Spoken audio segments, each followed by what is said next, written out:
भारत जहाँ की त्योहार, शादियां, उत्सव, माहौल सब में सोना इमोशनल जुड़ा है। आज कोई छोटा सा फंक्शन हुआ, सगाई हुई, शादी हुई तो भैया सोने बिना तो काम नहीं चलता है। आज सोना नहीं खरीदेगा कोई भी इंसान। आज काम है या कोई प्रोग्राम है या कोई इवेंट है, आज सोना नहीं खरीदेगा अगर वो सोचता है कि मैं 1 साल बाद मेरी बेटी को दे दूंगा सोना, शादी है इस साल हो रही और जेवर या सोना अगले साल दे दूंगा। तो जैसे अभी 1.5 लाख रुपए सोने का भाव है, तो क्या हमारे प्रधानमंत्री जी ये गारंटी लेते हैं कि अगले साल भी सोना आपको 1.5 लाख में मिल जाएगा? अगर इस तरह से सोना आप 1 साल नहीं खरीदेंगे तो सबसे पहले 3-4 पॉइंट्स। उसमें पहला पॉइंट, इस व्यवसाय में जो ऑनर हैं वो तो चलो ठीक है, जो एम्प्लॉइज काम कर रहे हैं, जो कारीगर काम कर रहे हैं, गोल्ड स्मिथ काम कर रहे हैं, करीब करीब 1 करोड़ से ऊपर हैं, उनका क्या होगा? मेरा जो मानना है कि ये 1.5 लाख का 2.5 लाख हो जाएगा, तो जो 1 लाख रुपए का नुकसान होगा उनकी भरपाई कौन करेगा? क्या सोच कर दिया स्टेटमेंट पर? हाँ, ये ज़रूर एक हमारे व्यापारियों में थोड़ा सा नाराज़गी है कि ये नहीं करना चाहिए। उनकी रोजी रोटी कैसे चलेगी? क्या सरकार के पास इसका कोई है जवाब? मिडिल ईस्ट में बढ़ते तनाव और वैश्विक आर्थिक अनिश्चितता के बीच प्रधानमंत्री नरेंद्र मोदी द्वारा देशवासियों से 1 साल तक सोना नहीं खरीदने और पेट्रोल डीजल का कम उपयोग करने की अपील का असर अब उदयपुर के बाजारों में भी देखने को मिल रहा है।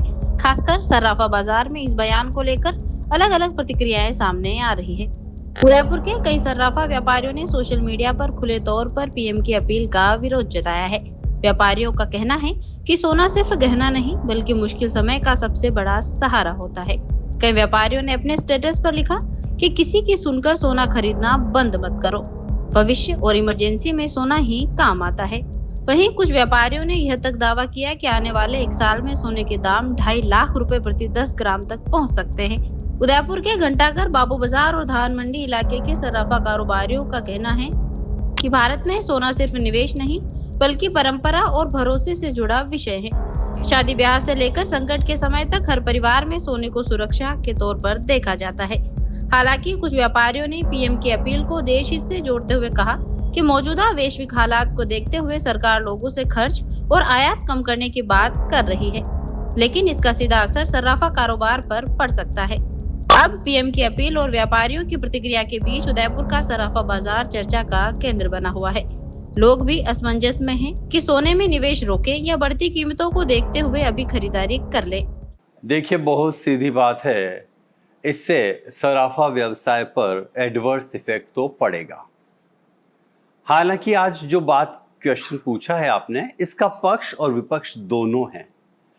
अगर मैं पर्टिकुलर देश के प्रधानमंत्री जी ने जो बात कही उसके पक्ष में यानी उनके फेवर में कहूं तो एक्चुअली देश का जो रक्षा बजट है लगभग उससे आधा बजट देश जो है गोल्ड इंपोर्ट करने में लगा रहा है। देखिए, सोना भारत में पैदा तो नहीं होता, तो डेफिनेटली हमें जो परचेस करना पड़ रहा है गोल्ड, उसमें बहुत बड़ी फॉरेन करेंसी जा रही है और इससे बैलेंस ऑफ ट्रेड जो है वो हमारा एडवर्स हो रहा है। और अल्टीमेटली सोना तो डॉलर में मिलता है, हमें डॉलर में पेमेंट करना पड़ता है, तो करेंसी की जो वैल्यू है लगभग 95 के आसपास हो गया है, $1 95 रुपीज़ के आसपास। तो डेफिनेटली उनका जो सोच है एक लेवल तक वो ठीक है, लेकिन इसका दूसरा पक्ष नहीं, ऐसा नहीं हो सकता। भारत जहाँ की त्योहार, शादियां, उत्सव, माहौल सब में सोना इमोशनल जुड़ा है। आज कोई छोटा सा फंक्शन हुआ, सगाई हुई, शादी हुई तो भैया सोने बिना तो काम नहीं चलता है। अगर इस तरह से सोना आप 1 साल नहीं खरीदेंगे तो सबसे पहले 3-4 पॉइंट्स। उसमें पहला पॉइंट, इस व्यवसाय में जो ऑनर हैं वो तो चलो ठीक है, जो एम्प्लॉइज काम कर रहे हैं, जो कारीगर काम कर रहे हैं, गोल्ड स्मिथ काम कर रहे हैं, करीब करीब 1 करोड़ से ऊपर हैं, उनका क्या होगा? उनकी रोजी रोटी कैसे चलेगी? क्या सरकार के पास इसका कोई है जवाब? नहीं ना। तो देखिए, इस तरह से बहुत मुश्किल हो जाएगा कि अगर मान लीजिए आप कह दें कि सोना नहीं खरीदे। फिर रही बात, अगर कस्टमर के घर में शादी ब्याह है तो फिर वो क्या करेगा? हो सकता है वो पुरानी ज्वेलरी लाए जो काम उसके नहीं आ रही है और उसको वापस नए में कन्वर्ट कराए, तो थोड़ा बहुत जो है काम वो कारीगरों का चल सकता है, उसमें व्यापारियों का भी हो सकता है थोड़ा बहुत काम चल जाए, लेकिन ये आपको कुछ ऑप्शनल व्यवस्था तो करनी पड़ेगी। सिर्फ ये कह दिया कि 1 साल तक पर्टिकुलर कोई सोना नहीं खरीदे, तो ऐसा तो संभव नहीं नजर आता। निश्चित रूप से बेरोजगारी बढ़ेगी, अनएम्प्लॉयमेंट बढ़ेगा, और इतने लोग जो करोड़ों रुपये, अरबों रुपये गवर्नमेंट को टैक्स दे रहे हैं, जीएसटी मिल रहा है गवर्नमेंट का, अल्टीमेटली सभी तरीके से देखेंगे तो ये जो फैसला है इसमें हमें पक्ष भी नजर आता है और विपक्ष भी नजर आता है। तो इस पे सभी को साथ लेकर, सरकार को, व्यापारियों को, सभी को साथ लेकर कोई डिसीजन लेना होगा। बाकी एक तरफा ये कि 1 साल तक कोई स्ट्रिक्टली नहीं खरीदेगा, ऐसा संभव नहीं लगता। नमस्कार मयूर जी, मैं यशवंत आंचलिया, अध्यक्ष श्री सराफा एसोसिएशन उदयपुर। कल ही हमारे देश के प्रधानमंत्री जी ने सिकंदराबाद में सभा में भारत की जनता से अपील की कि 1 साल तक सोना नहीं खरीदें। देखिए, निश्चित तौर पे कुछ न कुछ प्रधानमंत्री जी ने सोचा होगा ये बयान देने से पहले। पूरे विश्व में जो अशांति का माहौल है और विगत कई समय से जो रूस, Ukraine, Israel, Iran, America, Iran युद्ध का जो चल रहा है, उससे देश में कहीं न कहीं तो खतरा बना हुआ है। और हमारे प्रधानमंत्री जी ने सिर्फ सोने के लिए ही नहीं कहा है, 5-7 चीज़ों के लिए उन्होंने अपील करी है। सबसे मुख्य रूप से तो दूसरी चीज़ों पे तो मैं बात नहीं करूँगा, पर वो एक अमल में लाई जा सकती है, आम चीज़ें हैं। विदेश नहीं घूमना, विदेशों में शादियाँ नहीं करना, इन सब के पीछे उनका मुख्य कारण जो है वो यही है कि विदेशी मुद्रा का जो भंडार है वो कम नहीं हो और धीरे धीरे उसमें खतरा पैदा नहीं हो देश को। इस वजह से उन्होंने ये बयान दिया है। निश्चित तौर पे सोने के इस बयान से हमारे व्यापारियों में एक भय सा माहौल बन गया है कि मोदी जी आगे और कुछ क्या बड़ा करने वाले हैं सोने पर। और इस बयान से ज़्यादा तो नहीं, पर निश्चित तौर पे मयूर जी 5-10% का हमारी ग्राहकी पर इफ़ेक्ट आ सकता है। बाकी तो आम पब्लिक तो जिसके घर में शादी है वो सोना खरीदता ही खरीदता है, और छोटा मोटा हर एक आदमी ने इन्वेस्टमेंट करके रखा हुआ होता है प्लानिंग के हिसाब से, शादियों के हिसाब से। तो ऑलरेडी लोगों ने परचेज़ कर रखा है, कुछ छोटा मोटा नया भी करना है, तो ऐसे कोई रुकेगा नहीं, जिनको जो करना है वो तो करेगा ही। पर हाँ, इससे निश्चित तौर पे ये ग्राहकी में फ़र्क आएगा। और दूसरा मेरा ऐसा मानना है कि आज सोना नहीं खरीदेगा कोई भी इंसान, आज काम है या कोई प्रोग्राम है या कोई इवेंट है, आज सोना नहीं खरीदेगा अगर वो सोचता है कि मैं 1 साल बाद मेरी बेटी को दे दूँगा सोना, शादी है इस साल हो रही और जेवर या सोना अगले साल दे दूँगा। तो जैसे अभी 1.5 लाख रुपए सोने का भाव है, तो क्या हमारे प्रधानमंत्री जी ये गारंटी लेते हैं कि अगले साल भी सोना आपको 1.5 लाख में मिल जाएगा? या मेरा जो मानना है कि ये 1.5 लाख का 2.5 लाख हो जाएगा, तो जो 1 लाख रुपए का नुकसान होगा उनकी भरपाई कौन करेगा? और सोना तो एक तरह से हमेशा सुरक्षा के लिए ख़रीदा जाता है, एक बहुत अच्छा इन्वेस्टमेंट है जो एक इमरजेंसी में आम आदमी के काम आता है।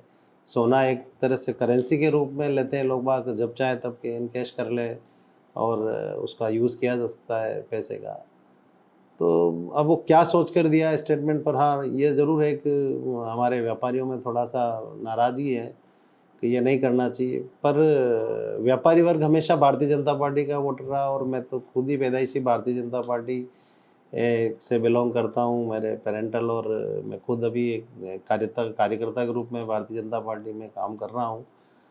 पर ये ऐसा बयान उन्होंने दिया तो कुछ सोच समझ के दिया होगा और देश हित में दिया होगा, मेरा ऐसा मानना है। मैं नरेंद्र सिंघवी, संरक्षक श्री सराफा एसोसिएशन उदयपुर, प्रोप्राइटर प्रतीक ज्वेलर्स।